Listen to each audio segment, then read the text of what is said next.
ஏனுங்க எப்படிங்க இருக்கீங்க? நல்லா இருக்கீங்களா? எனக்கு ஒருத்தங்க சொன்னதுங்க. அவங்க வந்து என்னோட நல்லதுக்காக தான் சொல்கிறாங்களாம்மா. ஓகேங்க நான் பண்ணிக்கிறேன் அப்படின்னு சொல்லிட்டு வந்துட்டேன். அவங்களுக்கான பதில்னு கூட இதை சொல்லலாம். ஏம்மா இவ்வளோ ஓப்பனாக நெகட்டிவ் கமெண்ட்டாக கொடுக்குற, உங்கள் ஸ்டூடெண்ட்டோட மனசு கஷ்டப்படாதா? இப்போ வந்து பார்த்தீங்கன்னா அவங்களுக்கு சொல்லும்போது வீடியோஸில் பார்க்கும்போது அது வேற ஒருத்தங்க பார்த்தாங்கன்னா மனசு கஷ்டப்படாதா அப்படிங்கிற மாதிரிலாம் சொன்னாங்க. நான் என்ன சொன்னேன்னா, அவங்க வேற ஒருத்தங்களை கேட்டு பணம் ஒன்று என்கிட்ட கட்டிட்டு வரலைங்க. ஒரு அமௌண்ட்டு கொடுத்துட்டு என்கிட்ட பேக்கிங் கிளாஸ் வராங்க. நான் வந்து இங்கே ஐசிங் பண்ணி அழகாக ஃபோட்டோக்கு வீடியோ கொடுத்துருவேன். அதே மாதிரி நானே சூப்பராக இருக்குடா வேற லெவல் கேட்குறா அப்படின்னு சொல்லிட்டு போயிட்டுனா அவங்களுக்கு அவங்களோட ப்ளஸ் எது மைனஸ் எதுன்னு தெரியாதுங்க. ஏன்னா அவங்க இங்கே கற்றுக்கு தான் வராங்க. ஏன்னா கற்றுக்கிறவங்களோட மைனஸ் இது ப்ளஸ் இதுன்னு சொன்னால் தான் அவங்களோட லைஃப்பை திருத்திட்டு அவங்க ஒரு கஸ்டமருக்கு கேக் கொடுத்தாங்க அப்படின்னா சக்ஸஸாக இருக்குங்க.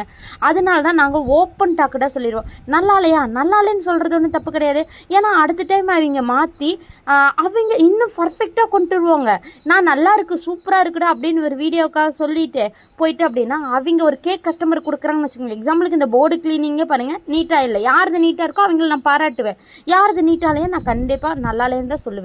ஏன்னா என்னை நம்பி வந்திருக்கிற என் ஸ்டூடெண்ட்டுக்கு நான் சக்ஸஸாக அவங்கள வெளியே அனுப்பிச்சு செதுக்கி அனுப்பிச்சி விடணுங்க. ஏன்னா ஃபியூச்சரில் அவங்க கேக்கு விற்கும் போது அந்த அளவுக்கு பர்ஃபெக்டாக இருக்கணும். அதனால தான் நான் ஒவ்வொன்றும் பார்த்து சொல்கிறேங்க. எந்த சுகர் சிரப் இல்லையோ எது போர்டு கிளீனிங்கில் எல்லாமே எல்லா ஸ்டூடெண்ட்டுக்கும் ஒரே மாதிரி தான் சொல்லுவேன். இவங்கள மட்டும்தான் பாராட்டுறது அவங்களுக்கு மட்டும்தான் நெகட்டிவ்னால என் அகாடமியில் கிடையாதுங்க. எல்லாத்துக்கும் ஈவனாக தான் இருக்கும். எந்த ஒரு ஜட்ஜ்மெண்ட் நான் கொடுக்குறதா இருந்தாலும் அந்த மாதிரி தான் இருக்கும். உங்களுக்கு எந்த ஒரு கெமிக்கல் இல்லாமல் பேக்கிங் கிளாஸோ இல்லை கேக் ஆர்டர்ஸ் வேணும் அப்படின்னா நம்மளோட டிடிகே கார்ட்டை கான்டாக்ட் பண்ணுங்கள். நிறைய பேர் நெகட்டிவ் நினைக்காதீங்க. இது எல்லாத்தோட பாசிட்டிவ் நினைக்கணும். நெகட்டிவ்